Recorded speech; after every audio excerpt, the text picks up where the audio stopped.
My name is Kayla Bennett, and I have spent the last 10 years being my family's financial safety net. I did not plan to become this person. I did not wake up at age 20 and decide that I would spend the next decade funding other people's lives. But I also did not say no when the moments arrived that required me to say no. And so here I am, at age 30, looking at a ledger that I have been keeping. Not on purpose, but out of a need to understand what has actually happened to the money I have earned. The ledger is organized chronologically. It starts on a Tuesday in March, 10 years ago, when my father called me and told me that he needed a surgical procedure. He needed a hand operation, surgery on both hands, to address a repetitive motion injury that he had developed from 35 years of carpentry work. The surgery was going to cost $3,480. My father's insurance was going to cover part of it, but not all of it. My father was asking me if I could help pay for the rest. I was 20 years old. I was working as a junior accountant at Heartland Grain Cooperative, making $32,000 per year. I had just moved into my first apartment. I had just started to feel like I was establishing myself, like I was building something real. And I said yes. I said yes because my father had always been there for me. I said yes because I did not know how to say no to my parents. I said yes because it did not occur to me that this yes would be followed by 5 years of other people's financial emergencies. The first entry in my ledger, father's hand surgery, $3,480, paid in full. The second entry, which came about 3 months later, was for my younger sister Alyssa's college fund. My sister had been accepted to a private university, and while our parents had some money saved for her education, there was a shortfall. My mother explained that I, as the older sister, had an obligation to help bridge that gap. My mother explained that Alyssa was going to be a teacher, which was an important job but not a highly paid job, and therefore I needed to help make sure she had the best education possible. She needed to start her career without debt. My sister's education did not start without debt. My sister's education instead started with my debt. My sister's education, instead, started with my decision to work extra hours, to pick up freelance bookkeeping jobs on weekends, to take on responsibilities that were not actually mine but that I accepted anyway. The second entry in my ledger, Alyssa's first-year tuition and books, $8,200. By the time I was 25 years old, by the time I had become what people started calling responsible and reliable and someone who always comes through, I had accumulated entries that added up to $47,000. $47,000 that had come out of my paychecks, my savings, my future. $47,000 that my family had received with gratitude and without guilt. The entries tell the story of a family's priorities. My father's medical needs, covered by me. My mother's need to renovate the kitchen, covered by me. My sister's college education, covered by me. My sister's graduation trip to Europe, covered by me. My sister's down payment on her first car, covered by me. My sister's rent for 3 months when she was in between jobs, covered by me. But my entries, my needs, my wants, my future, are not in anyone else's ledger. My entries exist only in my own accounting. My entry for my car repair that I deferred for 2 years because I did not have the money, not covered by anyone. My entry for my own continuing education courses that would have advanced my career, not pursued because the money went somewhere else. My entry for the down payment on a house that I wanted to purchase but could not, because my down payment fund had become the family emergency fund, not realized. What is most striking about the ledger is not the amount of money. It is not the $347,000 that, by the time I am 30 years old, I will have given to my family.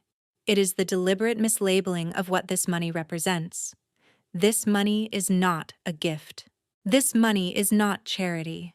This money is not something that I have chosen to give out of the abundance of my heart. This money is something that has been extracted from me through guilt, through obligation, through the particular way that families operate when they have decided that one person is the provider and everyone else is the recipient. My mother, when confronted with the reality of what she has done, does not apologize for taking the money. My mother explains that I am strong. My mother explains that I am capable.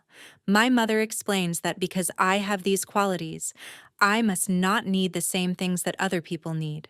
I must not need security. I must not need the ability to plan for my own future. I must not need the freedom to make choices based on my own desires rather than on my family's emergencies. My sister, when I mention that I have been paying for things, looks at me with genuine confusion. My sister does not understand that she has been receiving my money. My sister has been told by our parents that these things are family support, family assistance, family obligation. My sister does not know that the money is coming from me specifically. My sister does not know that I have been working extra hours. My sister does not know that I have deferred my own life to pay for her life. My father knows. My father has always known. My father has been silently aware of what was happening. But my father is a man who has learned, over 59 years of living with my mother, that confrontation is more difficult than silence. My father has learned that speaking up about unfairness in marriage is a path that leads to greater conflict. My father has chosen to be silent. My father has chosen to let my mother make the decisions. My father has chosen to benefit from the arrangement without taking responsibility for it. And I have chosen to let him. I have chosen not to force my father to see what he is doing. I have chosen to protect him from the discomfort of acknowledging his own complicity. I have chosen, in other words, to become the family enabler of my own exploitation. But then something happens. Something small, something that seems insignificant in the moment, but something that will eventually crack open the entire structure of my family's financial arrangement. I receive a call from Derek Cole. Derek is a specialist in credit lending at Riverview Community Bank, and Derek is someone I went to high school with. We were not close friends, but we were friendly, and Derek has, over the years since graduation, become someone I see periodically at community events. Derek is calling me about my account. Derek is calling me because something has appeared on my account that should not be there. Derek is calling me because my parents have applied for a line of credit in my name without my authorization. Derek is calling me because someone has forged my signature on banking documents. Derek is calling me to deliver the kind of news that changes everything. I sit down when I hear this news. I actually sit down, like my legs will no longer support my weight. I listen to Derek explain the details. I listen to him describe how my parents have added me as an authorized user on a new line of credit. I listen to him explain that the signature on the authorization documents does not match the signature I have on file with the bank. I listen to him tell me that Riverview Community Bank has flagged this as potential fraud. The first thing I do is cry, not in public, not where anyone can hear me, but alone in my apartment, in the middle of the afternoon. I cry. I cry because this crosses a line. This crosses from financial exploitation into actual crime. This crosses from my parents asking me for help and me choosing to say yes into my parents committing fraud to access money that is not theirs. The second thing I do is pull out the ledger. The ledger that I have been keeping for 10 years. The ledger that documents every dollar I have given to my family. The ledger that contains entry after entry of my own needs that have gone unmet. And I realize that this ledger is evidence. This ledger is documentation. This ledger is the thing that will allow me to prove what has happened. The third thing I do is contact Derek. I tell him that I did not authorize this account, I tell him that I did not sign these documents. I tell him that this is fraud. I tell him that I want to press charges. I tell him that I want to know everything that my parents have done. Derek is careful with his words. Derek is a professional. Derek explains that there are procedures in place. Derek explains that the bank will investigate. Derek explains that in the meantime, the account is being frozen. Derek explains that the bank is going to need to speak to me in person to verify my identity and get a detailed statement of what happened. And then Derek says something that sticks with me. Derek says, "I remember you from high school. I remember that you were always helping other people with their homework, helping other people understand things that were difficult. I remember that you were always there for other people. I hope you know that you matter too. I hope you know that what your parents did is not acceptable. I hope you know that you have the right to protect yourself." This is kindness. This is a person extending professional courtesy and human compassion in the same moment. This is a person seeing me, not as a daughter who should simply accept what her family has done, not as a sister who should be grateful for her role in her sister's life, but as a person who deserves to have her boundaries respected and her rights protected. After I hang up with Derek, I sit in my apartment, and I think about what I am about to do. I think about the fact that I am about to expose my parents' fraud. I think about the fact that I am about to damage my family's reputation. I think about the fact that I am about to take an action that will have consequences for everyone I love. And then I think about the fact that my family has already damaged itself. My family has already committed fraud. My family has already crossed the line from family obligation into criminal activity. What I am about to do is simply stop participating in a system that is designed to exploit me. What I am about to do is simply tell the truth. What I am about to do is simply protect myself. But before I do anything, I need to understand the full extent of what my parents have done. I need to know how much access they have tried to gain. I need to know whether this line of credit is the only unauthorized account, or whether there are others. I need to build a complete picture of what has happened so that when I take action, I can do it with absolute clarity and absolute certainty. I call Riverview Community Bank back. I tell Derek that I want to review all of my accounts. I want to know if there are any other unauthorized transactions. I want to know if there are any other accounts that my parents have accessed without my permission. I want a complete audit of my financial life. Derek puts me on hold. Derek comes back on the line. Derek tells me that there are, in fact, 3 other accounts.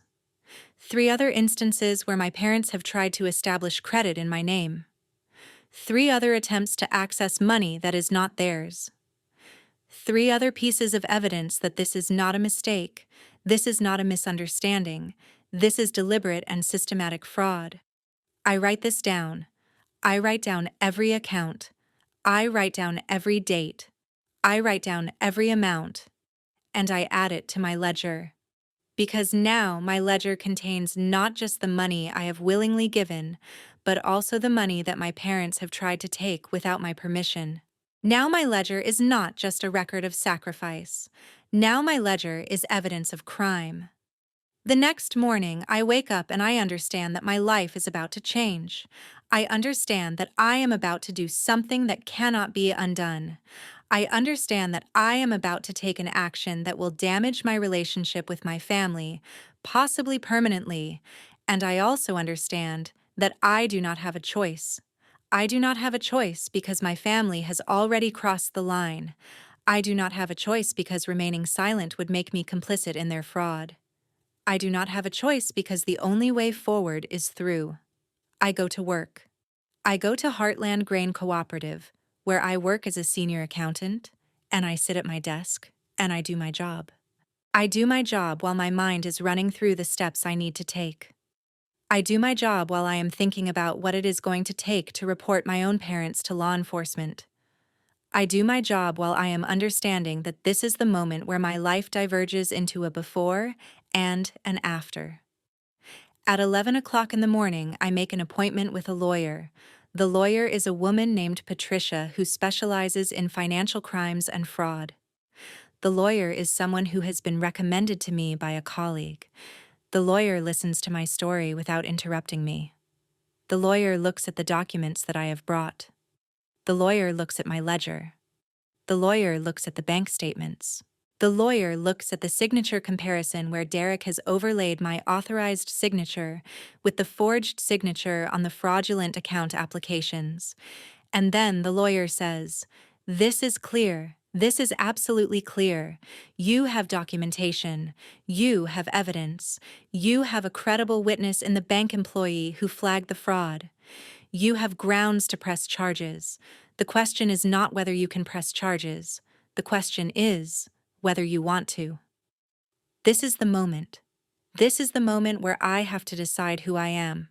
This is the moment where I have to decide whether I am going to prioritize my family's reputation or my own protection. This is the moment where I have to decide whether I am going to remain the silent, accepting daughter, or whether I am going to become the daughter who holds her family accountable for their actions. I tell the lawyer that I want to file a police report. I tell the lawyer that I want to pursue this through the proper legal channels. I tell the lawyer that I want everything documented. I tell the lawyer that I want my family to understand that there are consequences for committing fraud, even if the fraud involves a family member. The lawyer nods. The lawyer explains the process.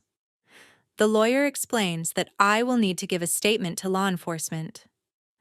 The lawyer explains that my parents will likely be arrested and charged with fraud. The lawyer explains that there will be a court process. The lawyer explains that this will be public record. The lawyer explains that my family's reputation will be damaged irreparably. And I think about the fact that my family's reputation is already damaged. I think about the fact that my family has already damaged itself. I think about the fact that what I am doing is simply acknowledging damage that already exists. But before I go to the police, before I take that irrevocable step, I decide that I need to confront my parents directly. I decide that I need to give them the opportunity to understand what they have done. I decide that I need to give them the opportunity to make this right, or at least to understand why I am doing what I am doing. I drive to my parents' house that evening. I drive through the streets of Omaha, Nebraska, and I think about all of the years I have spent driving to this house, coming home, trying to be the good daughter, trying to be the person my family needed me to be. I think about all of the times I have arrived at this house with my checkbook in my hand, ready to solve whatever financial emergency was waiting for me. This time, I arrive with my ledger. I arrive with my documentation. I arrive with the copies of the forged signatures. I arrive with the evidence that my parents have committed fraud. My mother opens the door. My mother is happy to see me at first, but then she sees the expression on my face, and her expression changes. My mother understands immediately that something is wrong. My mother understands that I am not here for a normal family visit. I sit down at the kitchen table. My father joins us. I lay out the documentation. I show them the bank statements. I show them the signature comparison. I show them the evidence that they have forged my signature on banking documents. I show them the evidence that they have tried to establish credit in my name without my authorization. My mother does not deny it. My mother looks at the documents, and she says, "We needed the money. Your father's retirement is not as much as we thought it would be. We needed to access more credit. We thought that using your name would make it easier because you have such good credit." This is the moment where my mother reveals that this was not a mistake. This was not a misunderstanding. This was a deliberate choice. My mother deliberately forged my signature because she wanted to access credit in my name. My mother deliberately committed fraud because she wanted to use my identity to solve her own financial problems. I look at my father. My father is looking at his hands. My father is not defending my mother. My father is not explaining what happened. My father is simply sitting there, refusing to make eye contact with me, refusing to acknowledge that he knew what was happening, refusing to take responsibility for his own participation in this fraud. I turn back to my mother and I say, "Do you understand what you have done? Do you understand that you have committed fraud? Do you understand that I can press charges? Do you understand that you could go to jail for this?" My mother's expression changes. My mother's expression becomes less defensive and more afraid. My mother says, "Kayla, please, please don't do this. Please don't involve the police. Please don't destroy this family." And this is where I need to be very clear about something. I need to be clear that my parents have already destroyed this family. My parents have already crossed the line. My parents have already done something that cannot be undone. What I am doing is simply acknowledging the destruction that they have created. But I also see my mother sitting at the kitchen table, and I see her fear, and I see the years of decision-making that have led to this moment. I see the mother who was poor as a child, who was afraid of being poor as an adult, who tried to prevent her children from experiencing poverty by being overprotective with them, by not letting them struggle, by trying to solve every problem for them. And I also see that this protective instinct has morphed into something destructive. This protective instinct has morphed into entitlement. This protective instinct has morphed into the belief that my mother has the right to use my identity to solve her own problems. I tell my mother that I am going to give her a choice. I tell her that I am going to give my parents 1 week to fix this situation. I tell her that within 1 week, I want the fraudulent accounts closed. I want written acknowledgement that the fraud occurred. I want my parents to meet with the bank and explain what happened. And if my parents do this, if my parents take responsibility, if my parents make an effort to make this right, then I will consider not pressing charges.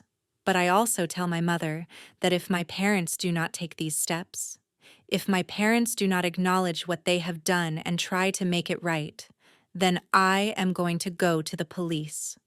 I am going to file a report.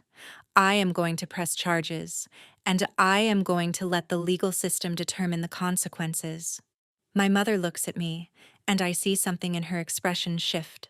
I see the moment when my mother understands that her daughter is not going to be the person who silently accepts whatever my family decides to do to her. I see the moment when my mother understands that I am going to hold my family accountable. I see the moment when my mother understands that I am serious. My father finally speaks. My father says, I'm sorry, Kayla. I knew what we were doing was wrong. I tried to talk to your mother about it, but she was afraid. She was afraid of the future, and she made a decision that she thought was going to solve the problem. I didn't stop her. I didn't say no, and I should have. I should have protected you. I failed you, and I'm sorry. This is the first time my father has taken responsibility for anything. This is the first time my father has acknowledged that he knew what was happening and that he allowed it to happen anyway. This is important. This is not forgiveness, but it is acknowledgement. I leave my parents' house without staying for dinner. I leave without sitting in the living room and pretending that everything is fine. I leave knowing that I have just set a boundary that my family is going to have to respect or face the consequences. When I get home, I collapse on my couch, and I let myself feel the weight of what I have just done.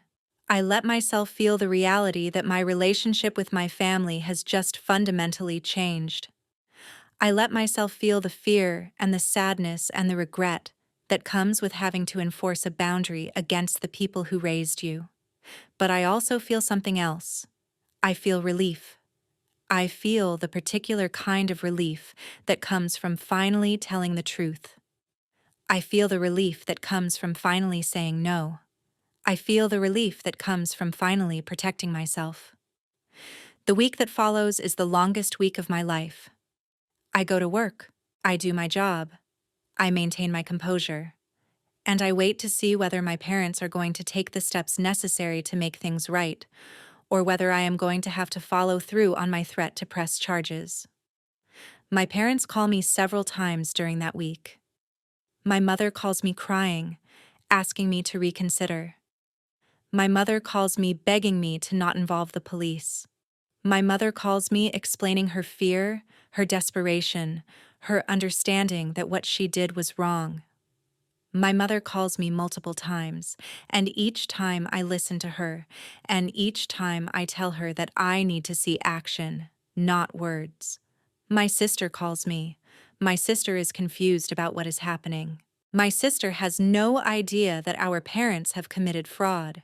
My sister has no idea that our parents have forged my signature on banking documents.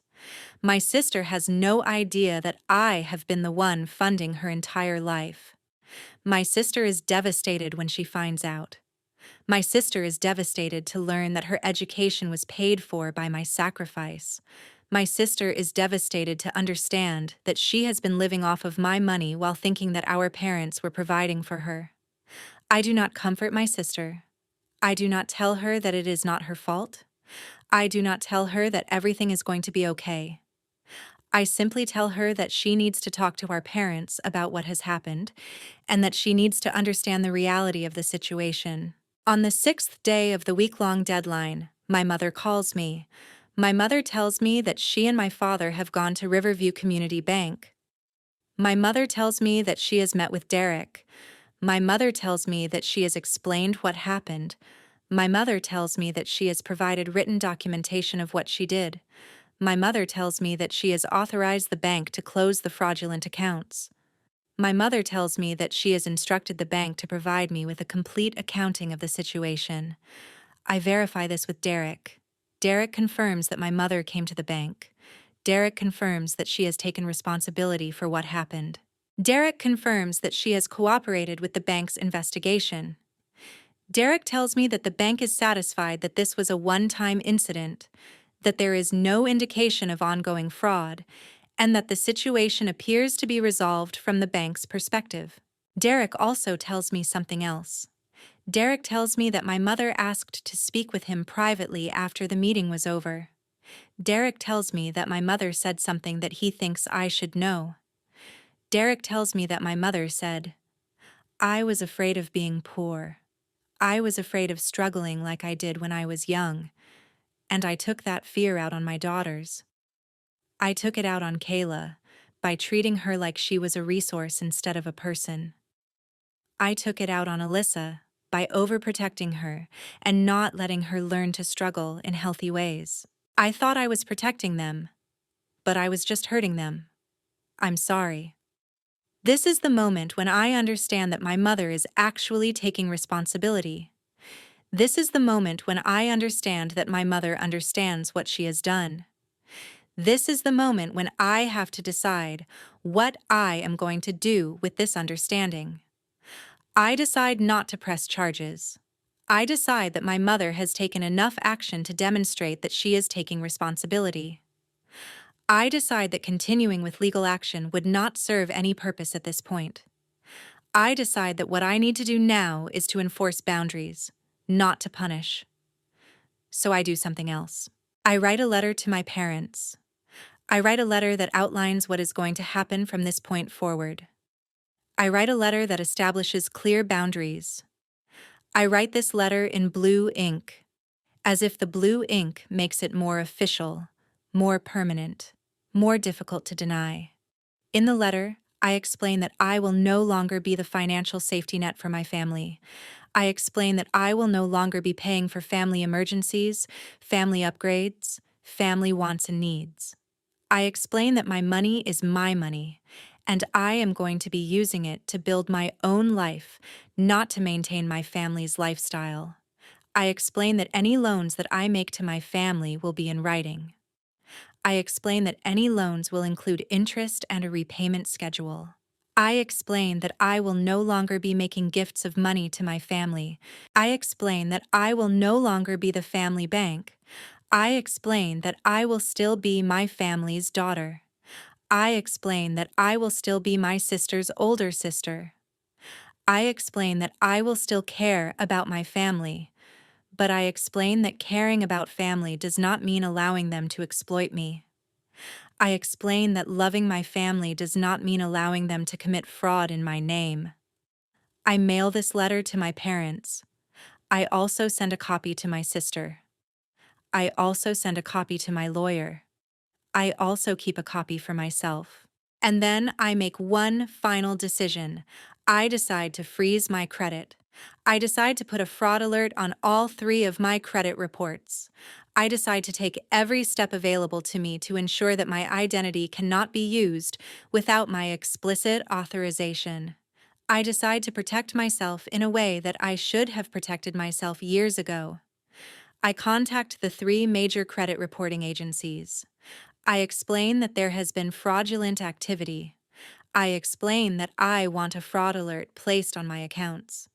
I explain that I want to be contacted before any new credit is opened in my name. I explain that I want to know about any attempts to use my identity. I also go to the Social Security Administration. I explain that my identity has been compromised. I explain that I want to ensure that there is no identity theft. I explain that I want to register a fraud victim report. All of these steps take time. All of these steps require paperwork and phone calls and following procedures. But all of these steps are necessary. All of these steps are ways that I am reclaiming my identity and my financial security from my family. After I have taken all of these steps, I sit down and I allow myself to feel the weight of what has happened. I allow myself to feel the sadness of understanding that my parents would commit fraud against me to solve their financial problems. I allow myself to feel the betrayal of understanding that my sister has been living in ignorance of the sacrifices I have been making. I allow myself to feel the loss of understanding that my family, the family I was born into, the family I have tried to support, does not respect my boundaries. But I also allow myself to feel something else. I allow myself to feel pride. Pride in the fact that I have finally spoken up. Pride in the fact that I have finally taken action. Pride in the fact that I have finally protected myself.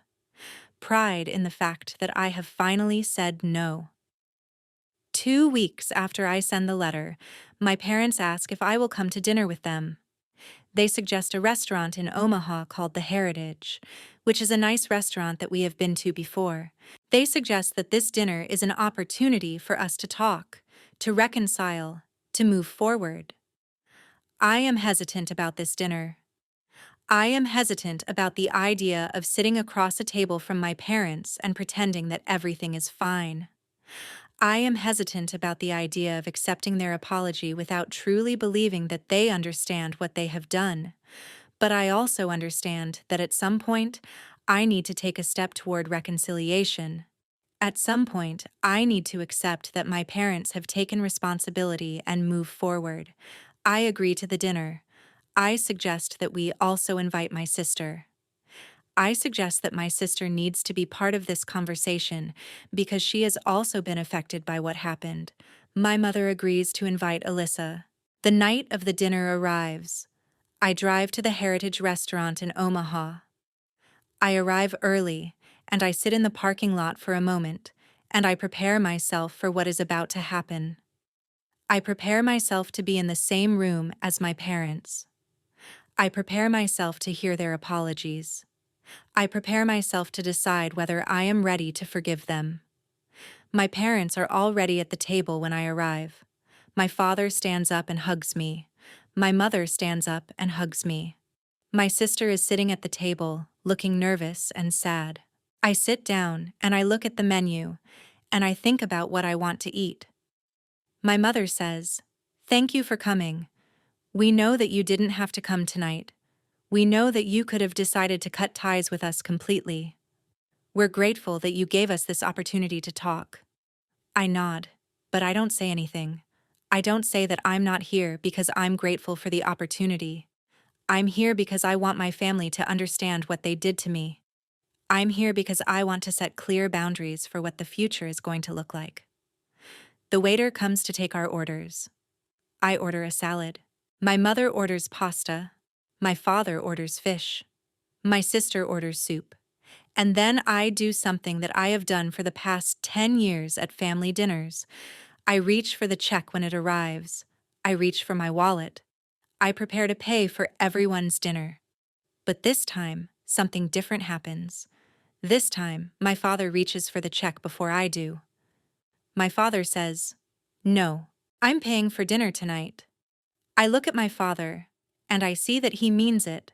I see that my father is taking responsibility for something that seems small, but that is actually significant. My father is paying for dinner. My father is not allowing me to pay for everyone else's meal. My father is taking responsibility for his own expense. I nod, and I set my wallet down, and I allow my father to pay for dinner. While we are eating, my mother begins to talk about what happened. My mother explains her fear about money. My mother explains her worry about the future. My mother explains the years of not knowing how she was going to pay bills, not knowing if she was going to have enough, living in a state of constant anxiety about financial security. My mother explains that this anxiety led her to make decisions that hurt me. My mother says, "I thought if I could just hold on to you, if I could just keep you safe, if I could just make sure you didn't have to struggle like I did, then I would have done something right. But instead, I hurt you. I treated you like you were a resource instead of a person. I treated you like your job was to take care of me, instead of your job being to build your own life." My sister is crying. My sister says, "I didn't know. I didn't know that Kayla was paying for everything. I didn't know that you were sacrificing for me. I'm so sorry. I feel like I've been taking advantage of you without even knowing it." I look at my sister, and I see that she is genuinely hurt by this realization. I see that my sister understands, for the first time, what has been happening. I see that my sister is taking this seriously. I say, "You didn't know because no one told you. You didn't know because mom and dad allowed you to believe that they were providing for you. You didn't know because you never had any reason to question what was happening. But now you know. And now we all have to figure out what comes next." My mother says, "I've been thinking about what comes next. I've been thinking about how to make this right. And I realize that there's no way to make this right. There's no way to pay back all of the money that you spent on us. There's no way to undo the years of sacrifice. But I want to try. I want to try to be a different kind of mother. I want to try to respect you as a person instead of treating you as a resource." My father nods. My father says, "I was silent when I should have spoken up. I didn't protect you when I should have. I let your mother make decisions about your money without questioning whether it was right. I should have done better." We are sitting in this restaurant, in a booth in the corner, eating dinner and having this conversation, when something happens. The hostess appears at our table with a phone. The hostess says, "Kayla Bennett? You have a call. It's from Riverview Community Bank, and they say it's important." I look at the hostess with confusion. I look at the phone with confusion. I say, "I have a call from Riverview Community Bank?" While I'm at dinner? The hostess nods. The hostess places the phone on the table. I take the phone. On the other end, it is Derek from Riverview Community Bank. Derek's voice is professional, but also has an undertone of something else. Derek says, "Ms. Bennett, I apologize for calling during dinner, but I wanted to inform you that there has been another attempt to access your credit in an unauthorized manner. Someone attempted to open a new line of credit using your name and a signature that does not match your authorized signature. We flagged this immediately and denied the request. We wanted to inform you as quickly as possible." I feel my heart rate increase. I feel my hands start to shake. I feel the realization that my parents have not actually stopped. The realization that they are trying to commit fraud again. I look at my parents. I look at their faces. I see my mother's expression change. I see my mother's face go pale. I see my father's expression show shock and guilt. Derek continues. We've flagged this as a repeat offense. We will be reporting this to law enforcement if you wish us to proceed. We are also recommending that you consider filing a police report. I say, yes, yes. Report it to law enforcement. I want a full investigation. Derek says, understood. I will send you documentation of everything. I will also be notifying you when law enforcement makes contact. I hang up the phone. I look at my family. I see my mother's face crumple. I see my father's expression turn to ash. I see my sister put her hand to her mouth. I see the moment when my entire family understands that I am serious about the boundaries I have set. I see the moment when my entire family understands that there are consequences for crossing those boundaries. I stand up. I stand up from the table, and I look at my family, and I say, I gave you a choice. I gave you an opportunity to make things right. I gave you a chance to show me that you understand what you did, and that you're not going to do it again. And instead of taking that opportunity, instead of respecting the boundaries I set, you tried to commit fraud again. You tried to do the exact same thing that you said you wouldn't do again. I look at my father. I say, I've spent 10 years being the financial safety net for this family. I've spent 10 years saying yes when I should have said no. I've spent 10 years destroying my own financial security to maintain this family's lifestyle, and it ends tonight. Tonight is where it ends. I put money on the table to cover my portion of the meal. I pick up my bag, and I leave. I walk out of the restaurant, and I get in my car, and I drive home, and I do not look back. The police investigation takes 3 weeks. The police interview my parents. The police review all of the documentation. The police determine that my parents have indeed attempted to commit fraud on a second occasion. The police determine that there is sufficient evidence to pursue charges. My parents hire a lawyer. The lawyer tries to negotiate a plea deal. The lawyer argues that my parents are elderly, that they are financially stressed, that this is a first-time offense if we ignore the first fraud attempt, which the lawyer tries very hard to minimize. The lawyer argues that pursuing this case would damage my family beyond repair. I tell my lawyer that I do not care about my family's reputation. I tell my lawyer that I do not want the charges dropped. I tell my lawyer that I want my parents to face the legal consequences of their actions.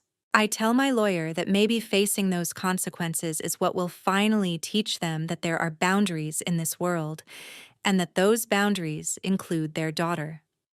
My parents are charged with identity theft and fraud.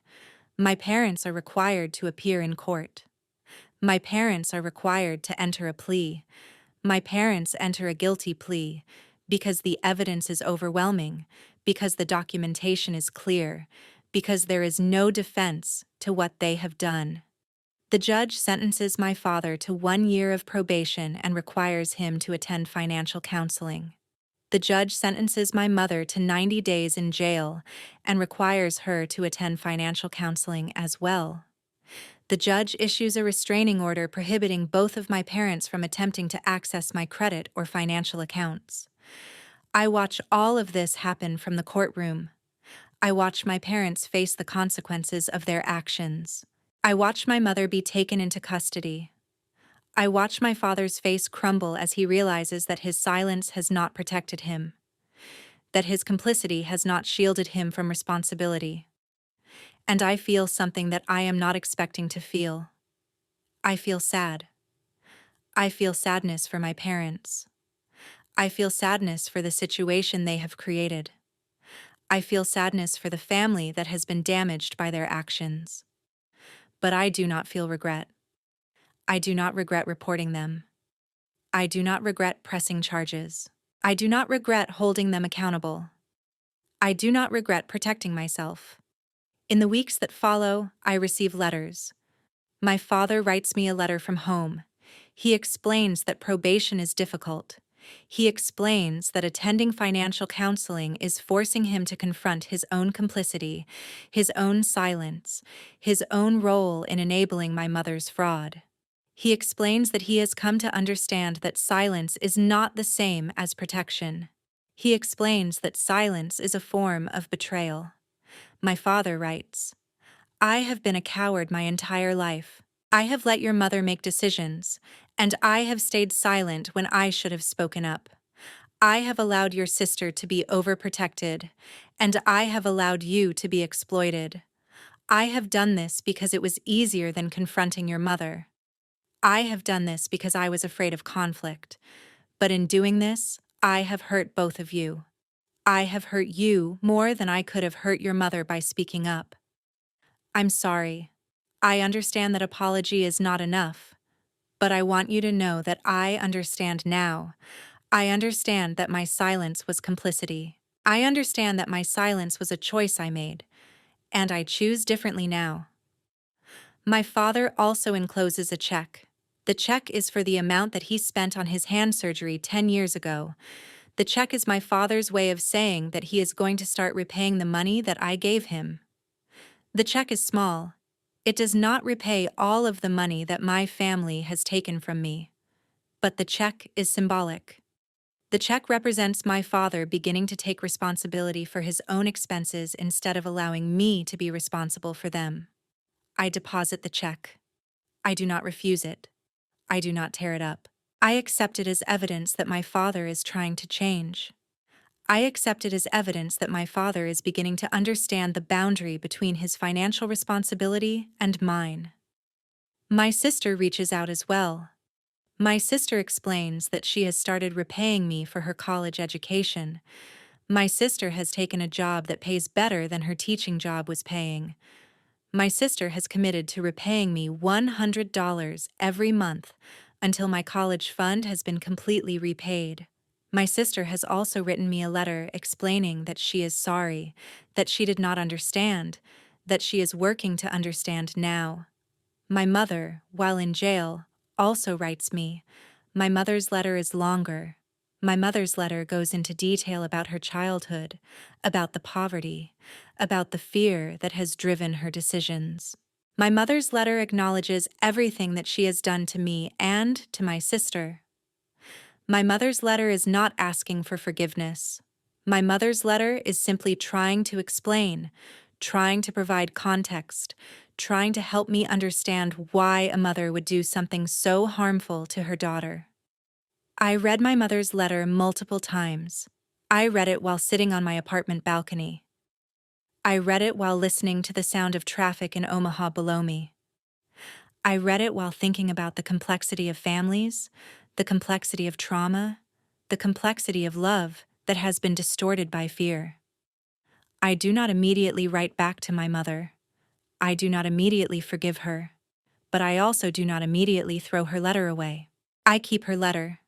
I keep it as evidence that she is trying to understand what she did. Over time, slowly, gradually, my relationship with my family begins to shift. It is not a return to what it was before. It is something different. It is something more honest. It is something more bounded. My father and I have dinner occasionally. My father always pays. My father never asks me for money. My father gradually becomes someone who respects my boundaries instead of someone who takes advantage of them. My sister and I rebuild our relationship. My sister and I become closer, actually, because now my sister understands what I have sacrificed. Now my sister respects the boundary between her financial responsibility and my financial responsibility. Now my sister is building her own life instead of relying on me to build it for her. My mother is released from jail after serving 60 days of her 90-day sentence due to good behavior. My mother comes home to a house that has changed. My mother comes home to a husband who has attended financial counseling and who is beginning to understand the concept of living within their means. My mother comes home to understanding that her children are no longer going to be her financial safety net. It takes time, but eventually my mother and I reach a place where we can talk to each other. It takes time, but eventually my mother and I reach a place where we can be in the same room without tension. It takes time, but it happens. I return to being an accountant at Heartland Grain Cooperative. I continue to do good work. I continue to build my career. I continue to plan for my own future. And I begin to save money again. I begin to put money aside for a down payment on a house. I begin to build the life that I was supposed to be building all along.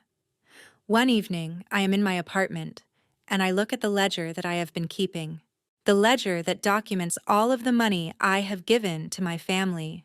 The ledger that documents all of the sacrifice. The ledger that ultimately led to me setting boundaries. And I realize that the ledger is no longer a record of loss. The ledger is now a record of lessons learned. The ledger is now a record of the moment when I decided that I was worth protecting. The ledger is now a record of the moment when I decided that my family's needs were not more important than my own well-being. I do not burn the ledger. I do not throw it away. I keep it. I keep it as a reminder of who I was and who I became. I keep it as a reminder that saying no is not cruelty. I keep it as a reminder that protecting yourself is not the same as abandoning your family. Outside my apartment window, the city of Omaha glows in the evening light. The streets are filled with people coming home from work. People coming home to their families. People navigating the complicated relationships that exist between family members.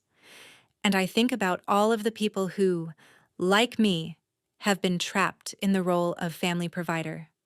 I think about all of the people who, like me, have been told that they are strong and therefore do not deserve support. I think about all of the people who, like me, are finally learning that setting boundaries is not the same as being ungrateful. I think about my parents sitting in their home, learning to live on their own money, learning to respect the boundaries I have set. I think about my sister, beginning her own financial journey, beginning to understand the difference between being supported and being enabled. I think about Derek at Riverview Community Bank, who saw fraud and reported it, who saw a person being exploited and decided to help. And I think about myself. I think about who I was before I set boundaries, before I said no, before I exposed my family's fraud. I think about the woman who would pay for everyone else's dinner, who would pick up the check without hesitation, who would sacrifice her own future to maintain her family's present. That woman still exists in me, but she no longer runs my life. That woman still exists in me, but she is no longer in charge. That woman still exists in me, but she has learned, finally, that there is a difference between love and exploitation. That woman still exists in me, but she has learned that families can damage us in ways that we do not deserve, and that setting boundaries is the only way to protect ourselves. I close my apartment door. I lock it. I listen to the sound of the lock clicking into place. I listen to the sound of doors closing, boundaries being set, walls being built, and I feel at peace. I feel the particular kind of peace that comes from finally protecting yourself. I feel the peace that comes from finally saying no. I feel the peace that comes from finally being a person instead of being a bank. 2 years have passed since my mother was released from jail. 2 years have passed since my family faced the legal consequences of their fraud. 2 years have passed since I set boundaries that have changed everything. I have purchased a house. I have purchased it with my own money, my own down payment, my own financial security that I have finally been able to build because I am no longer funding my family's lifestyle. The house is small, but it is mine. The house is quiet, but it is mine. The house is the physical manifestation of the boundary I have set. My parents visit occasionally. They sit in my living room. They see the life I have built without their financial support, without their manipulation, without their fraud. They see the woman their daughter has become. And I see in their eyes that they finally understand what they took from me when they treated me as a resource instead of a person. My sister has completed her repayment to me. My sister has paid back, in full, the amount I spent on her college education. My sister has also apologized, genuinely, for not understanding earlier what was happening. My sister has also begun building her own life, her own financial security, her own future. Derek from Riverview Community Bank calls me occasionally. Derek tells me that he has used my case as a training example for new employees, a case study in how to identify and report fraud. Derek tells me that my willingness to report my own family has helped protect other people from similar exploitation. Derek tells me that what I did took courage. I do not think of what I did as courageous. I think of what I did as necessary. I think of what I did as the only option I had once I finally understood that remaining silent was no longer possible. My mother, when she visits my house, sometimes cries. My mother cries as she looks around at the life I have built. My mother cries, understanding what I would not have been able to build if I had continued to prioritize her needs over my own. My mother cries because she finally understands the cost of her actions. I do not comfort my mother when she cries. I do not tell her that everything is okay. I simply allow her to sit with the reality of what she has done. I simply allow her to feel the weight of her choices. I simply allow her to understand, fully and completely, what her fraud cost me. One evening, my father brings me a gift. The gift is a framed photograph. The photograph shows my parents standing in front of their house, smiling at the camera. But the photograph is old, probably from 15 years ago, before the fraud, before the boundary setting, before the family was damaged by financial exploitation. My father says, "I brought you this photograph because I want you to remember that we were not always like this. I want you to remember that we were a family before fear took over. I want you to remember that there was a time when we were just trying to do our best." I look at the photograph, and I acknowledge that my father is right. There was a time when my family was not defined by fraud and exploitation. There was a time when my parents were simply trying to raise their daughters. There was a time when things were different. But I also know that we cannot go back to that time. I also know that the family in that photograph no longer exists. I also know that what exists now is something different, something more complicated, something more honest. I thank my father for the photograph, and I place it on my bookshelf. I place it in a position where I can see it whenever I want to remember where I came from. I place it in a position where I can see it and remember that families are complicated, that love can be distorted by fear, that boundaries are not the same as abandonment. And I move forward. I move forward with my life, my house, my career, my boundaries. I move forward with the understanding that saying no to my family was the most loving thing I could have done, not for them, but for me. I move forward with the understanding that protecting myself from exploitation is not a betrayal of family. I move forward with the understanding that there is a difference between love and sacrifice, between support and exploitation, between family and bank.